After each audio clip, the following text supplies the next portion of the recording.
Because haven't you found that just so far today what you've learned, isn't it incredible?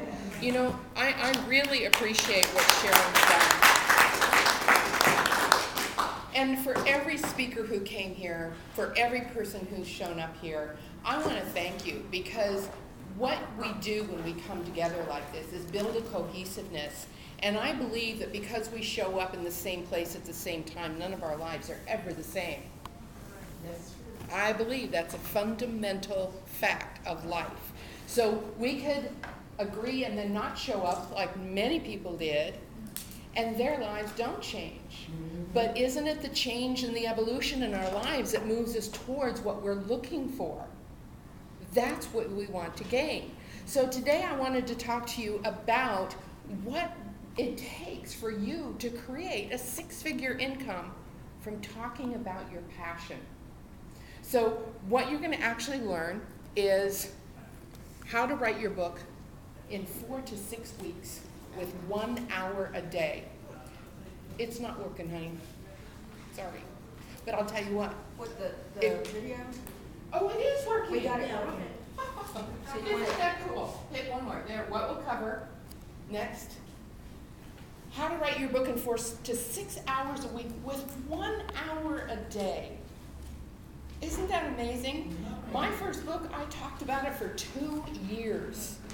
And then I called this guy in Sacramento, and I said, I hear you're doing an expo for entrepreneurs, and I want to be your speaker. And he said, great, what's the name of your book? I said, oh, I don't have a book. And he said, then you can't be my speaker. And I said, so when's the event? And he said, June 3rd. This was January 15th. And I said, no problem, I'll have the book. Now, I didn't know that that would be a challenge. I didn't know that some people took 2 years to write a book or 10 years to get it published. So I made out an outline. I had to have the book finished by May 15th. If the book was 200 pages and I had to have 30 days to edit it, then by April 15th the book had to be done, which meant I had to write at least 20 pages a week. Right? So my mind thinks linear like that, and it made sense to me, and it seemed pretty easy, although I made every mistake you could possibly make. I gave it to an editor that decided she was going to interject her own stories in my book.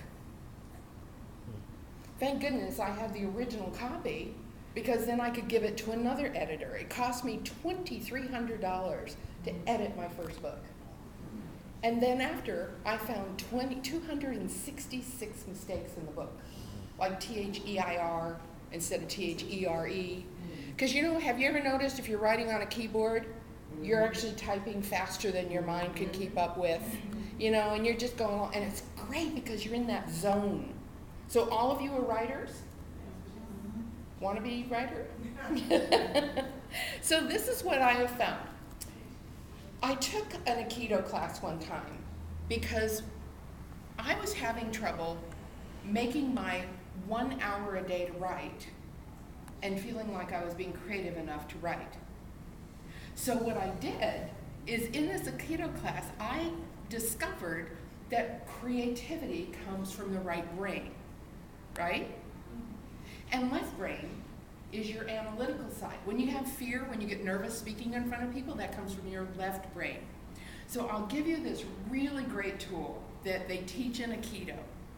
So if you hold one finger knuckle over your nostril and just blow out, and notice how much air you have, then the other. Now, unless you have a cold, you can tell one side has more free-flowing air than the other, right? How many of you had more free air flowing from the left nostril? Left, you're in right brain, you're in right brain, right? So right brain controls the opposite side of the body. So if you want to write a creative book, you would want more free air flowing from the left side. If you're going to write a how-to book, you would want to have more free air flowing from the left side. Make sense? So what happens if you go to sit down and you want to write a creative book, but you're in left brain, and you have more free air flowing from the left side instead, or the right side instead of the left side, right? So if you follow your collarbone, let's say you all want to switch from left brain to right brain. Follow the collarbone. See how the bone's right here? Right underneath the collarbone, about halfway. Do you feel that sore spot? right? That's the gland that protects your body from the toxins you breathe, you know, the smog, the air, the toxins on the food that you eat, you know, the water you drink. And so what you do is you start out at 12 o'clock, go to your left shoulder and rub as hard as you can, right? And what you're doing is releasing toxins. You're actually releasing them, letting them go. Now check your nose again.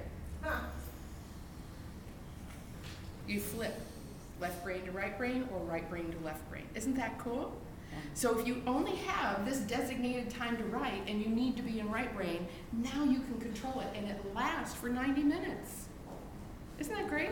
So that's a really good tip because I'm such like backed up by time. My days are jam-packed and I often work 15 hours a day because I choose to, right? I don't have a husband, I don't have kids, I don't have family around. I'm the only one of my family left in California.